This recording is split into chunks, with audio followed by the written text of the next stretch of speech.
Државата или општините наплатиле надоместоци во износ од приближно 1,5 милиони евра, додека на приватниот партнер му платиле надоместоци од приближно 3 милиони евра. Се наведува во извештајот на Државниот завод за ревизија за јавно-приватните партнерства од 2017 до 2024.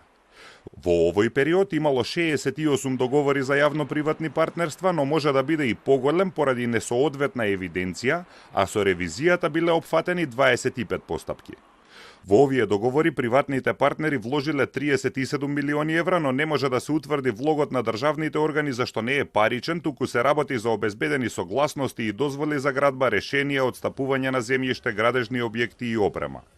Најмногу вакви партнерства склучиле општините и општинските предпријатија, па владините предпријатија.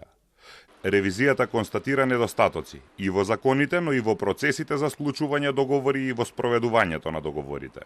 Не се врши редовно мерење и следење на ефектите од склучените договори за јавно-приватно партнерство, поради што не може да се утврди нивното влијание врз квалитетот на јавните услуги и инфраструктурниот развој на државата.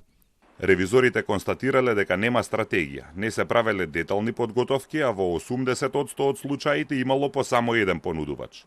Договорите биле со слабости што отвара можност приватниот партнер да не го испочитува, а не биле предвидени казнени пенали. Во еден случај партнерството било склучено на 96 години, иако според законот може да се склучи на максимум 35 години. Во тек се судски постапки во кои приватниците ги тужат државните органи за долг од скоро 3,9 милиони евра. Како примери за пропаднати јавно-приватни партнерства се наведува проектот Македонско село во Скопје, во кој државата вложи скоро 5 милиони евра без изгледи дека наскоро може да ги поврати. Во 2021 бил склучен договор за туристички инфоцентри во Полошкиот регион. Државата обезбедила киосци, ама поради непрецизен договор, приватниот партнер си ги користел во комерцијални цели.